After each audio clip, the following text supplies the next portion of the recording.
So let's talk about NanoMesh.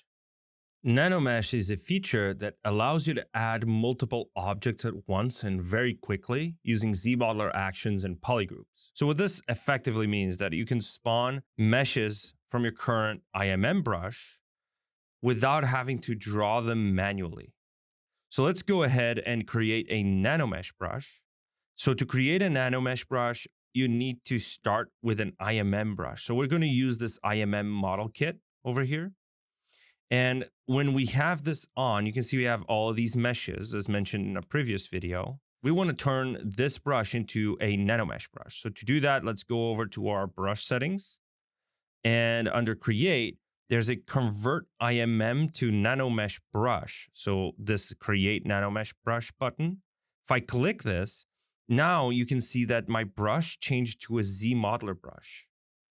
It is effectively a ZModeler brush because you're using ZModeler operations to spawn your instances of your meshes. So in essence, it's a ZModeler brush, but with an inventory of meshes that corresponds to the same meshes that you had in your IMM brush before converting it to a NanoMesh brush. So let's say I want to spawn some instances to create some bolts around this model.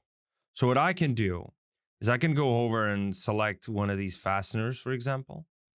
And now under my polygon actions, you can see that it's set by default to insert NanoMesh. And our edge and point actions are set by default to do nothing. So this prevents us from using any edge actions or point actions by accidentally touching the edges and points. So now all I have to do is actually just click and drag on that surface. And you can see I'm spawning a mesh on that polygon. Now you see that there's no polyframe. That means that that is not actual geometry.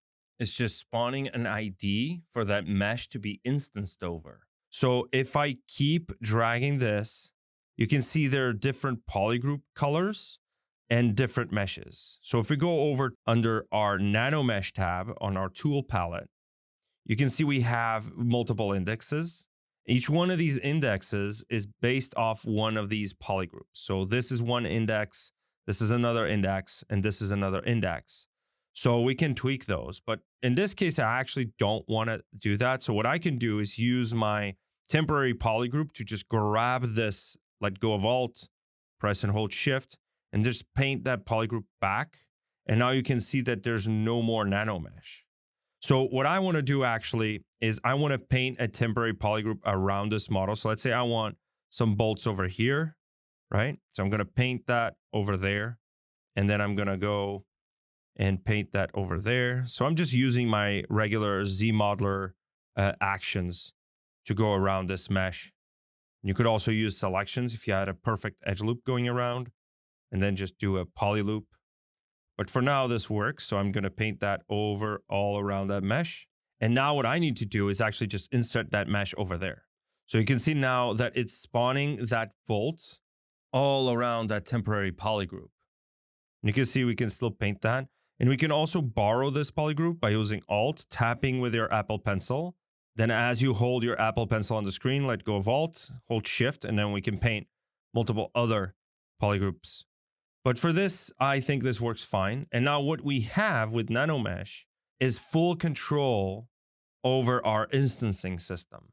So in this case, you can see here, we have the ability to edit the mesh. This is number one. You can edit the mesh without having to go into a different subtool or different tool.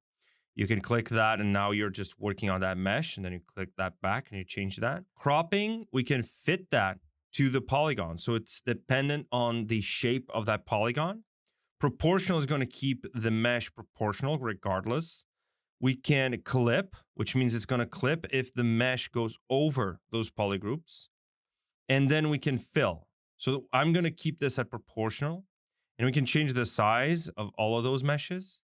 And then we can also change the scale. We can have some variation to that scale. I can do this, and then just add some variation. But for this, what I actually want to do is I want to randomize the rotation. So I'm going to open up rotation, and I'm going to do Z rotation, and I'm going to do Z rotation variation. Okay, so now what I want to do after that is check out the tiling. So I can still tile this, and you can see I'm tiling on the H.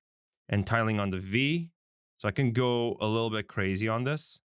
And then we can change that pattern. So we can go, do you want a diagonal pattern, for example? I can do a diagonal line. Do you want a plus sign? We can do a checker even.